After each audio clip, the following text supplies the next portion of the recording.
بسم اللہ الرحمن الرحیم۔ آج اسلام آباد ہائی کورٹ کے قابل قدر جج سردار اعجاز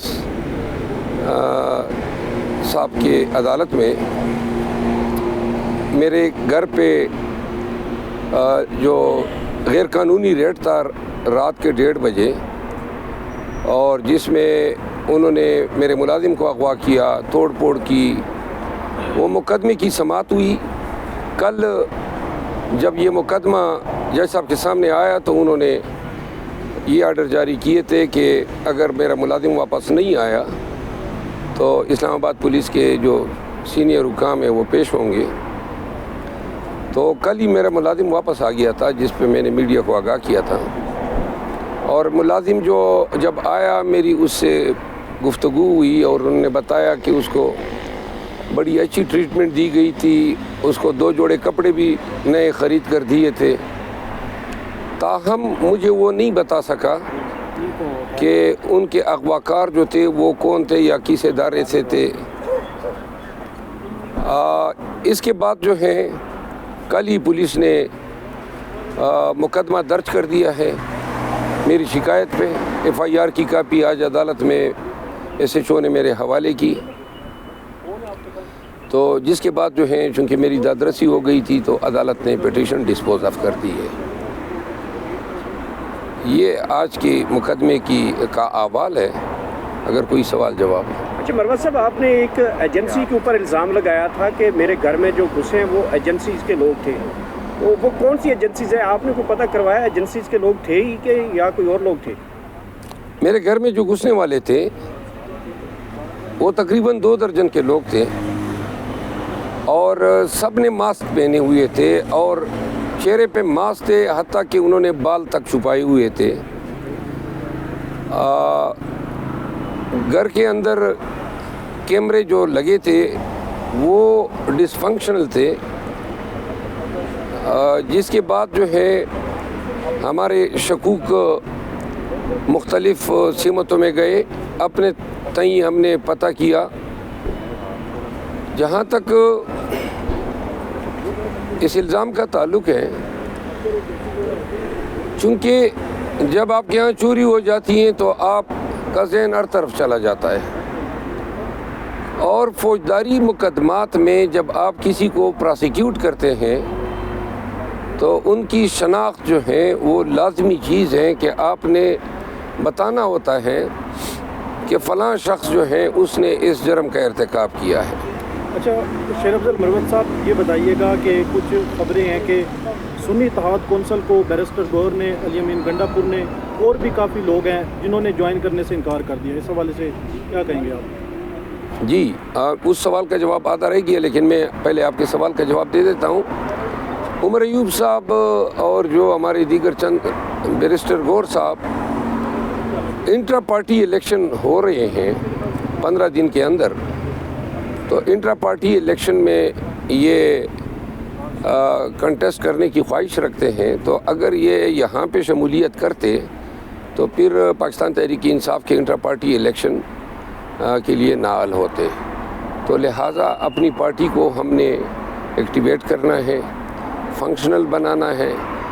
جو کمی بیشیاں جن کا الزام لگا سپریم کورٹ میں ہم پہ اور جس کی وجہ سے بیٹھ کر نشان لیا گیا، اب انشاءاللہ ابھی جو الیکشن ہو رہے ہیں اس میں پوری کریں گے۔ اور تمام PTI کے ورکرز کو میں کہنا چاہتا ہوں کہ اس دفعہ ہم الیکشن میں حصہ بھی لیں گے، اور آپ سب تیاری کریں، رابطہ ایپ کے ذریعے اپنی ممبرشپ کریں، اپنی مرضی کی قیادت جو ہے وہ آپ منتخب کریں۔ انشاءاللہ میں خود اپنے دوستوں کی ساتھ مشاورت میں ہوں، اور جو ہمارے دوست پارٹی کے پلیٹ فارم سے الیکشن لڑنا چاہتے ہیں ان کو میں سپورٹ بھی کروں گا۔ جہاں تک اداروں کی بات کی، آج کل کے حالات میں اور بالخصوص الیکشن ہونے کے بعد یہ نیریٹو جو ہے ڈیولپ کیا جا رہا ہے کہ پاکستان تحریک انصاف سے جو سیٹیں چینی گئی ہیں اس میں اسٹیبلشمنٹ کا کہیں کوئی کردار ہے۔ ایک بات تو یہ واضح کروں کہ فوج اور اسٹیبلشمنٹ کو دو علیحدہ انٹیٹیز جو ہیں تصور کیا جانا چاہیے، کیونکہ 6 لاکھ کی فوج جو ہے اس میں کپتان، میجر، کرنیل، بریگیڈیئر، یہ وہ لوگ ہیں جو کہ بارڈر پہ ڈیوٹیاں کرتے ہیں، دہشت گردی کے خلاف جو ہیں اپنی جانوں کا نذرانہ دیتے ہیں۔ اور جو لوگ سوشل میڈیا پہ پاکستان تحریک انصاف کو فوج کے حوالے سے نفرت بڑھانے کے لیے استعمال کرنے کی کوشش کرتے ہیں، ان کو میں یہ بتا دوں کہ خان نے بار بار یہ کہا ہے کہ فوج کے ساتھ پاکستان تحریک انصاف کی کبھی بھی کوئی نظریاتی یا کوئی کسی معاملے پہ اختلاف نہیں ہو سکتا ہے۔ اور ہم نے اپنے کنونشن میں بھی شہدائے پاک فوج کو خراج تحسین پیش کیا، یہ بھی ہمیں ادراک ہے۔ مثال دیتا ہوں، یوکرین کی فوج نہیں تھی، 2 گھنٹوں میں USSR نے اس پورے ملک کو ٹیک اوور کیا، اور ایران نے جب یہاں پہ ہمارے خلاف میزائل داغا، یہ آپ کی فوج ہی تھی جن کی جوابی کارروائی نے ایران کا منہ بند کر دیا۔ آپ کے ہمارے بھارت کی طرف بارڈر پہ وہ بھی دشمن ہیں، منہ کھولے بیٹھے ہیں۔ افغانستان کے ساتھ آپ دیکھ لیں، پھر دہشت گردی کی جنگ دیکھ لیں، بہت ساری چیزوں میں ہمارا انحصار فوج پہ ہے، اور ملک کی سالمیت اور ملک کی بقا کے لیے ایک ضمانت کی حیثیت رکھتے ہیں۔ تو لہٰذا یہ چیز لوگ ذہن سے نکال دیں۔ ہم نے اپنے کنونشن میں بھی شہدائے پاک فوج کو خراج تحسین پیش کیا، یہ بھی ہمیں ادراک ہے۔ مثال دیتا ہوں، یوکرین کی فوج نہیں تھی، 2 گھنٹوں میں USSR نے اس پورے ملک کو ٹیک اوور کیا، اور ایران نے جب یہاں پہ ہمارے خلاف میزائل داغا، یہ آپ کی فوج ہی تھی جن کی جوابی کارروائی نے ایران کا منہ بند کر دیا۔